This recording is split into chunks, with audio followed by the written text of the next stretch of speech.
ಇಲ್ಲೇ ನೋಡ್ತಾ ಇದ್ದೀರಲ್ಲ, ಇದು ಅಮ್ಮನವರ ಮೂಲಸ್ಥಳ. ಅಮ್ಮನವ್ರ ಮೂಲಸ್ಥಳಕ್ಕೆ ಇದಕ್ಕೊಂದು 73ರಿಂದ 78 ವರ್ಷ ಆಗಿರ್ಬೋದು.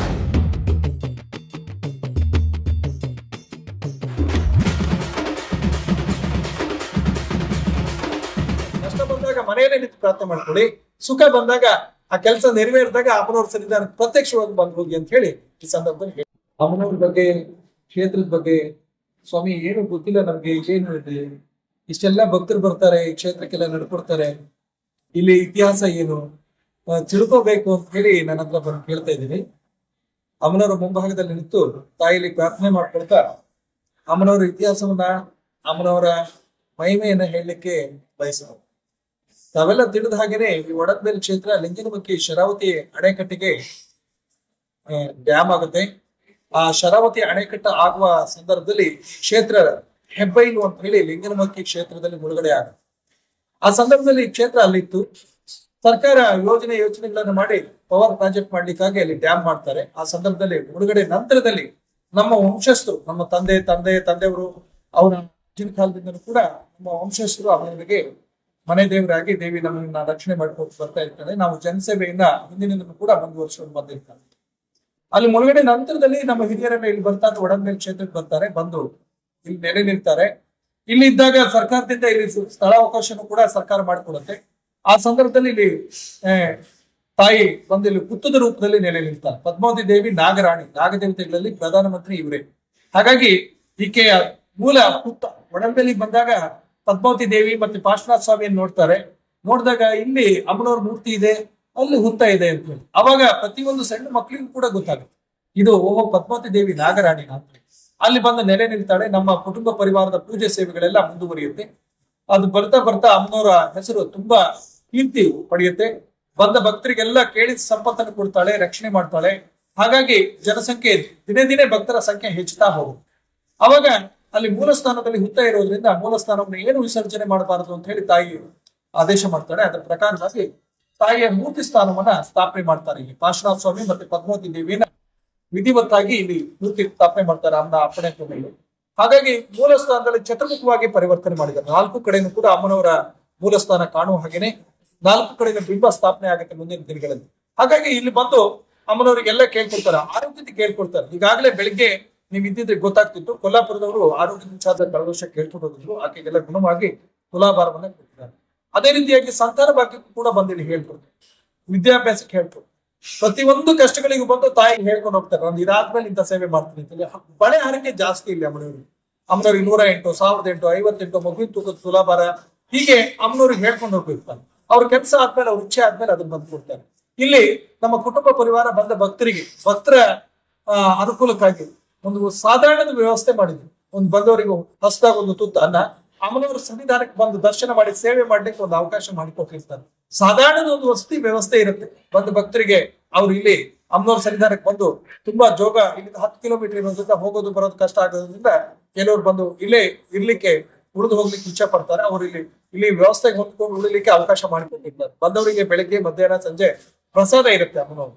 ಆ ಪ್ರಸಾದವನ್ನು ಸ್ವೀಕಾರ ಮಾಡಿ ಹೋಗ್ತಾರೆ. ಹಾಗಾಗಿ ಈ ಅಮ್ಮನವ್ರ ಕ್ಷೇತ್ರ ಮುಳುಗಡೆ ನಂತರದಲ್ಲಿ ಇಲ್ಲಿ ಬಂದು ಸ್ಥಾಪನೆ ಆಗಿದೆ. ತುಂಬಾ ಅಮ್ಮನವರು ಸುಮಾರು ಒಂದು 70 ವರ್ಷದ ಹಿಂದೆ ಅಲ್ಲಿ ಮೂಲಸ್ಥಾನ ಅಮ್ಮನವ್ರು ನೆಲೆ ನಿಲ್ತಾರೆ.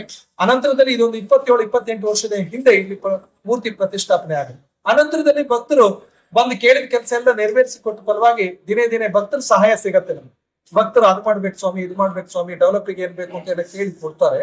ಆ ಭಕ್ತರ ಸಹಕಾರ ಇದು. ನಮ್ಮ ಸಂಪತ್ತು ಇದ್ರಲ್ಲಿ ಏನೂ ಇಲ್ಲ, ಸಾರ್ವಜನಿಕ ಸಂಪತ್ತಿದು. ಭಕ್ತರು ಕೊಟ್ಟಿರ್ತಕ್ಕಂಥ ಕಾಣಿಕೆಯನ್ನು ಕ್ಷೇತ್ರದಲ್ಲಿ ವಿನಿಯೋಗ ಮಾಡಿ, ಅಭಿವೃದ್ಧಿ ಮಾಡಿ, ಬಂದ ಭಕ್ತರಿಗೆ ಅನುಕೂಲವನ್ನ ಕಲ್ಪಿಸಿಕೊಡ್ತಾ ಇದ್ದಾರೆ. ಹಾಗಾಗಿ ನೀವು ಕೂಡ ಇವತ್ತು ಅಮ್ಮನವ್ರ ಸನ್ನಿಧಾನಕ್ಕೆ ಬಂದಿದ್ದೀರಿ. ಈ ಅಮ್ಮನವರ ಹೆಸರು ನಿಮ್ಮ ಮಾಧ್ಯಮಗಳ ಮುಖೇನವಾಗಿ ಇನ್ನೂ ಸಾಕಷ್ಟು ಜನಕ್ಕೆ ಮುಟ್ಟಿ, ಎಷ್ಟೋ ಜನ ಮನೆಯಲ್ಲೇ ಹೇಳ್ಕೊಂಡಿರ್ತಾರೆ ಸಂತಾನ ಫಲಕ್ಕೆ, ಮದುವೆಗೆ, ಆರೋಗ್ಯಕ್ಕೆ, ವಿದ್ಯಾಭ್ಯಾಸಕ್ಕೆ, ನಾಗದೋಷಕ್ಕೆ. ಇಲ್ಲಿ ಬೃಹತ್ತವಾದ ನಾಗದೋಷದ ನಿವಾರಣೆಗಾಗಿ ಬೃಹತ್ ಸ್ವಾಮಿಯ ಮೂರ್ತಿಯನ್ನ ಸ್ಥಾಪನೆ ಮಾಡಿದ್ದಾರೆ. ನೋಡಿ, ಅವರೇ ಸ್ವತಃ ಜಾತಿ ಭೇದ ಮರೆತು ಇಲ್ಲಿ ಅವನು ಆ ಜಾತಿ, ಇವನು ಈ ಜಾತಿ, ಅವನು ಬಡವ, ಇವನು ಶ್ರೀಮಂತ, ಏನು ಭೇದ ಭಾವನೆ ಇಲ್ಲದೇನೆ ತಾಯಿ ಸನ್ನಿಧಾನದಲ್ಲಿ ಸೇವೆ ಮಾಡುವಂತಹ ಅವಕಾಶವನ್ನ ಈ ಕ್ಷೇತ್ರದಲ್ಲಿ ಹಿಂದಿನಿಂದಲೂ ಇದೆ, ಇಂದು ಕೂಡ ಅದು ಮುಂದುವರಿತಾ ಇದೆ. ಅದಕ್ಕಾಗಿ ನಾಗಸ್ವಾಮಿನೂ ಕೂಡ ಅಲ್ಲಿ ಅಭಿಷೇಕಾದ ಸೇವೆಗಳೆಲ್ಲ ನಡೀತಾ ಇದೆ. ಅಲ್ಲೂ ಕೂಡ ತಗೊಂಡು ಭಕ್ತರಿಗೆ ಇದನ್ನ ಮುಗಿಸಿ. ಯಾಕೆಂತ ಹೇಳಿದ್ರೆ ಭಕ್ತರು ನಿಮ್ಗೆ ಏನೇ ಕಷ್ಟ ಬಂದ್ರು ಕೂಡ ಒಂದ್ಸರಿ ಪ್ರಾಕ್ಟಿಕಲ್ ಆಗಿ ನೋಡಿ ನಿಮ್ದು ಕಷ್ಟ ಬಂದಿದೆ, ಒಡಂಬೈಲ್ ಅಮ್ಮನ ಹೆಸರು ಹೇಳಿ ಮನೇಲೆ ನಿಂತು ಸಂಕಲ್ಪ ಮಾಡ್ಕೊಳ್ಳಿ. ನಿಮ್ ಕೆಲಸ ಆಗದಿದ್ರೆ ಬಂದು ಕೇಳಿ. ಆದ್ಮೇಲೆ ಮಾತ್ರ ಅಮ್ಮನವರಿಗೆ ಬಳೆ ಹರಕೆ ಏನ್ ಹೇಳ್ಕೊಂಡಿರ್ತೀರಿ ಅದನ್ನ ಬಂದು ಕೊಟ್ಟು ಹೋಗ್ಬೇಕು. ಯಾವುದೇ ಕಾರಣಕ್ಕೂ 5 ಬಳೆ ಹೇಳ್ಕೊಂಡಿದ್ದೀನಪ್ಪ ಕೊಟ್ರ ಆಯ್ತು ಅಂತ ಹೇಳಿ ಇರಂಗಿಲ್ಲ. 5 ಬಳೆಯಲ್ಲಿ ಅಷ್ಟು ಮಹತ್ವ ಇದೆ. ತಾಯಿ ಬಂದು ಹುಡಿ ತುಂಬಿ ಹಣ್ಣು ಕಾಯಿ ಕೊಟ್ಟು ಬಳೆ ಕೊಟ್ಟು ಹೋದ್ರೆ ಅವ್ರ ಇಚ್ಛೆ ಪೂರೈಸಿಕೊಡ್ತಾರೆ. ಕಷ್ಟ ಬಂದಾಗ ಮನೆಯಲ್ಲೇ ನಿಂತು ಪ್ರಾರ್ಥನೆ ಮಾಡ್ಕೊಳ್ಳಿ. ಸುಖ ಬಂದಾಗ ಆ ಕೆಲಸ ನೆರವೇರಿದಾಗ ಅಮ್ಮನವ್ರ ಸನ್ನಿಧಾನಕ್ಕೆ ಪ್ರತ್ಯಕ್ಷವಾಗಿ ಬಂದು ಹೋಗಿ ಅಂತ ಹೇಳಿ ಹೇಳಿ ಬಯಸಿ. ನೀವು ಕೂಡ ಅಮ್ಮನವ್ರಿಗೆ ಪ್ರಾರ್ಥನೆ ಮಾಡ್ಕೊಳ್ಳಿ. ನಿಮ್ಮ ಚಾನಲ್ಗೂ ಕೂಡ ಒಳ್ಳೇದಾಗ್ಲಿ. ಈ ಭಕ್ತರಿಗೆ, ಸಾಕಷ್ಟು ಭಕ್ತರಿಗೆ ಇದು ಮುಟ್ಟಿ ಅವರಿಗೆಲ್ಲ ಒಳ್ಳೇದಾಗ್ಲಿ ಅಂತ ಹೇಳಿ ಬೇಡಿಸಿ. ಧನ್ಯವಾದ.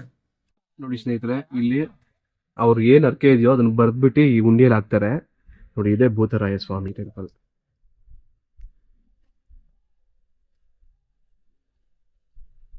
ನೋಡಿ, ಇದು ಅರ್ಕೆ ಹೊತ್ಕೊಂಡು ಅದು ಪೂರೈಸುತ್ತಲ್ಲ, ಅದು ಕುಂಬಳಕಾಯಿಗಳು ಕೊಟ್ಟಿರೋದು. ಮತ್ತೆ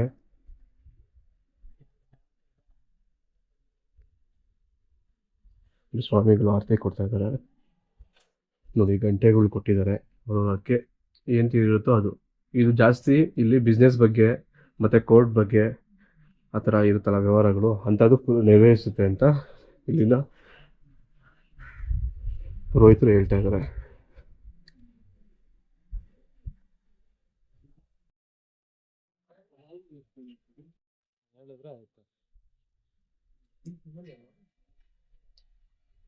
ನೋಡಿ, ಇಲ್ಲಿ ಭೂತರಾಯ ಸ್ವಾಮಿ ಹತ್ರ ಬಿಸ್ನೆಸ್ ಬಗ್ಗೆ, ಕೋರ್ಟ್ ವಿಚಾರದಲ್ಲಿ, ವ್ಯವಹಾರಗಳಲ್ಲಿ ಏನಾದ್ರೂ ಅರ್ಕೆಗಳು ನೆರವೇರಿದ್ರೆ ನೋಡಿ, ಈ ತರ ತ್ರಿಶೂಲಗಳು, ಆಮೇಲೆ ಈ ತರ ಕುಂಬಳಕಾಯಿಗಳು, ಗಂಟೆಗಳು ಎಲ್ಲ ಇಲ್ಲಿ ಬಂದು ಸಮರ್ಪಣೆ ಮಾಡ್ತಾರೆ. ಅವ್ರ ಕೋರಿಕೆಗಳು ನೆರವೇರಿದ ಮೇಲೆ ಏನ್ ಅನ್ಕೊಂಡಿರ್ತಾರೋ ಅದ್ರ ಬಗ್ಗೆ ನೋಡಿ, ಇಲ್ಲಿ ಚೀಟಿಯಲ್ಲಿ ಬರ್ದು ಹಾಕಿದ್ದಾರೆ. ನೋಡಿ ಎಷ್ಟು ಚೀಟಿ.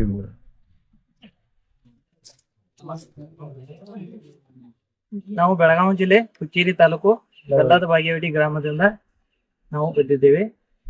ಒಡಂಬೈಲು ಪದ್ಮಾವತಿ ದರ್ಶನಕ್ಕೆ ಪ್ರತಿ ವರ್ಷ ನಾವು ಸ್ನೇಹಿತರ ಜೊತೆಗೆ ಇಲ್ಲಿ ಬಂದು ಸೇವೆಯನ್ನ ದರ್ಶನವನ್ನ ತೆಗೆದುಕೊಂಡು ಹೋಗ್ತಿರ್ತೇವೆ. ಈ ದೇವಿಯ ಮಹಿಮೆ ಅತ್ಯಂತ ಮಹತ್ವದಾಗಿದೆ ಮತ್ತು ಇಲ್ಲಿ ಬಂದಂತ ಭಕ್ತಾದಿಗಳು ತಮ್ಮ ಹರಕೆಗಳನ್ನ ಕೂಡ ಈಡೇರಿಸ್ಕೋಬಹುದು. ದೇವಿಯ ಮಹಿಮೆ ಅಪಾರವಾದದ್ದು ಮತ್ತು ಈ ದೇವಿಯ ಮಹಿಮೆ ಅಪಾರವಾದದ್ದು ಎಲ್ಲ ಭಕ್ತಾದಿಗಳಿಗೂ ಗೊತ್ತು. ಆದ್ದರಿಂದ ಎಲ್ಲಾ ಭಕ್ತಾದಿಗಳು ಇಲ್ಲಿ ಪ್ರತಿ ವರ್ಷ ತಮ್ಮ ಹರಕೆಗಳನ್ನ, ಇಷ್ಟಾರ್ಥಗಳನ್ನ ಬೇಡ್ಕೊಂಡು ಬಂದು ಹರಕೆಯನ್ನು ತೀರಿಸ್ಕೊಳ್ತಾ ಇದ್ದಾರೆ.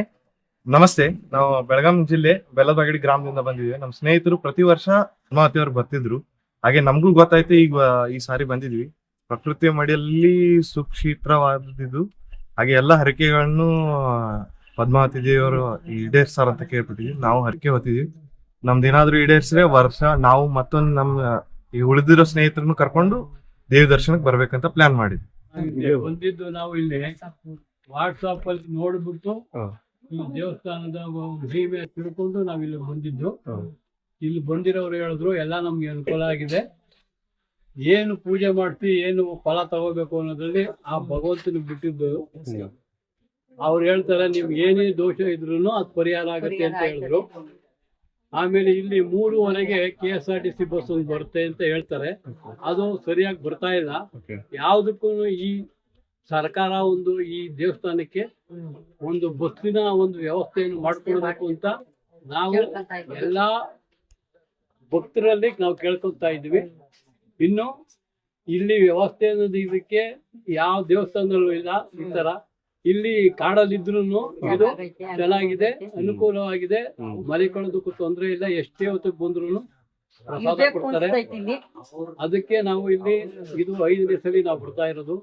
ನಮ್ಗೆ ಸ್ವಲ್ಪ ಅನುಕೂಲ ಆಗಿದೆ. ನಾವು ಒಂದು ಹೇಳಿ ನಾನು ಮಾತಾಡಿ ಮುಗಿಸ್ತಾ ಇದ್ದೀನಿ. ನಾವು ನೆನ್ನೆ ಬೆಂಗಳೂರಿಂದ ಟೋಟಲ್ 15 ಜನ ಬಂದಿದ್ವಿ. ಅಲ್ಲಿಂದ ಫೋನ್ ಮಾಡಿದ್ವಿ, ಶಿವಮೊಗ್ಗಕ್ಕೆ ಬಂದ್ವಿ. ಶಿವಮೊಗ್ಗದಲ್ಲಿ ಪ್ರತಿ ಸಲ ಬಂದು ಡೈರೆಕ್ಟ್ ಬಸ್ ಸಿಕ್ತಿದ್ದು ಸಾಗರದಿಂದ ಇಲ್ಲಿಗೆ. ಬಟ್ ನಿನ್ನೆ ಅದೇನೋ ಇನ್ಕನ್ವೀನಿಯಂಟ್ ಆಗಿ ನಿನ್ನೆ ಬಸ್ ಅದು ಆಪರೇಟ್ ಆಗಿರ್ಲಿಲ್ಲ, KSRTC ಬಸ್. ಪ್ರೈವೇಟ್ ನೀವು ಜೋಗಕ್ಕೆ ಹೋಗ್ರಿ, ಜೋಗದಿಂದ ಬೇಕಾದಷ್ಟು ಬಸ್ ಸಿಗ್ತವೆ ಅಂತ ನಾವು ಜೋಗಕ್ಕೆ ಬಂದ್ವಿ, ಇಳ್ಕೊಂಡ್ವಿ. ಅಲ್ಲಿ ಹಂಗೆ ಟ್ಯಾಕ್ಸಿ ಕೇಳಿದ್ವಿ. ಅವ್ರು ಟ್ಯಾಕ್ಸಿ ಪರ್ ಹೆಡ್ 100 rupees ಕೇಳಿದ್ರು. ನಾವು 100 ಜಾಸ್ತಿ ಆಗತ್ತಪ್ಪ, ಬೇಡ ಕಮ್ಮಿ ಮಾಡ್ಕೊಂಡು ಬಾ ಅಂದ್ವಿ. ಮತ್ ಬರ್ಲಿಲ್ಲ ಅವನು, ಕಿರಿಕಿರಿ ಮಾಡ್ದ. ನಾವು ಬಿಟ್ಬಿಟ್ವಿ. ದೇವಸ್ಥಾನಕ್ಕೆ ಫೋನ್ ಮಾಡಿದ್ವಿ, ಹಿಂಗಾಗಿದೆ ಬಂದಿದೀವಿ, ನಮ್ಗೆ ವ್ಯವಸ್ಥೆ ಮಾಡ್ಕೊಡಿ ಅಂತ. ಅವರು ಫೋನ್ ಮಾಡಿ ಆಯ್ತು ಒಂದು ಅರ್ಧ ಗಂಟೆ ಇದೆ ಅಂತೇಳಿ ಫೋನ್ ಮಾಡಿ ರೆಸ್ಪಾಂಡ್ ತಗೊಂಡು ಒಂದು ವೆಹಿಕಲ್ ಅರೇಂಜ್ ಮಾಡಿ ಕಳಿಸಿ ನಮಗ್ ಸ್ವಲ್ಪ ಆಗ ತೊಂದರೆ ತಪ್ಪಿಸಿ ದೇವಸ್ಥಾನಕ್ಕೆ ಕರ್ಸ್ಕೊಂಡ್ರು. ಅದು ಫ್ರೀ ಆಫ್ ಕಾಸ್ಟ್ ಅಲ್ಲೇ ಕರ್ಸ್ಕೊಂಡ್ರು. ನಮಗೇನ್ ಚಾರ್ಜ್ ಮಾಡ್ಲಿಲ್ಲ ದೇವಸ್ಥಾನದವರು, ಅವರೇ ಪೇ ಮಾಡ್ಕೊಂಡಿದ್ದಾರೆ ವೆಹಿಕಲ್ಗೆ. ನಮ್ಮನ್ನ ಕರ್ಸ್ಕೊಂಡ್ರು. ಬಸ್ ಕ್ಯಾನ್ಸಲ್ ಆಗಿದೆ ಅಂತ ಹೌದು, ಬಸ್ ಕ್ಯಾನ್ಸಲ್ ಆಗಿದೆ ಅಂತೇಳಿ ದೇವಸ್ಥಾನದವರೇ ಬಂದು ಕರ್ಕೊಂಡು ಹೋದ್ರು. ನಮಗೆ ದೇವಸ್ಥಾನದಲ್ಲಿ ಏನಿಲ್ಲ, ಚೆನ್ನಾಗಿದೆ. ದೇವಸ್ಥಾನದಲ್ಲಿ ರೆಸ್ಪಾನ್ಸ್ ಎಲ್ಲ ಚೆನ್ನಾಗಿದೆ. ಇದ್ಕೊಳ್ಳೋಕಾಗಲಿ, ಇನ್ನೊಂದು ಕಾಲ, ಮತ್ತೊಂದು ಕಾಲ, ನಮ್ ಡಿಮ್ಯಾಂಡ್ಸ್ ಎಲ್ಲ ಕ್ಲಿಯರ್ ಮಾಡ್ತಾರೆ. ಇಲ್ಲಿ ಕನ್ವೀನಿಯನ್ಸ್ ಏನಪ್ಪಾ ಅಂದ್ರೆ ಗವರ್ಮೆಂಟ್ ಇಂದ ಬಸ್ ಕನ್ವೀನಿಯಂಟ್ ಇಲ್ಲ. ಅವರು ಮಾಡ್ತಾ ಇದ್ದಾರೆ, ದೇವಸ್ಥಾನದವರು ಮಾತಾಡಿದಾರೆ, ರಿಕ್ವೆಸ್ಟ್ ಮಾಡಿದಾರೆ ಅಂತೆ. ಬಟ್ ಅವ್ರೇನು ನೆಗೆಟಿವ್ ಪಾಸಿಟಿವ್ ರೆಸ್ಪಾನ್ಸ್ ಕೊಡ್ತಾ ಇಲ್ಲ. ಅವ್ರು ನೀವು ಸ್ವಲ್ಪ ಸೋಷಿಯಲ್ ಮೀಡಿಯಾದವ್ರು ಏನಾದ್ರು ಮಾಡಿ ಗವರ್ಮೆಂಟ್ ಸರ್ಕಾರಕ್ಕೆ ತಲುಪುವಂಗ್ ಮಾಡಿ.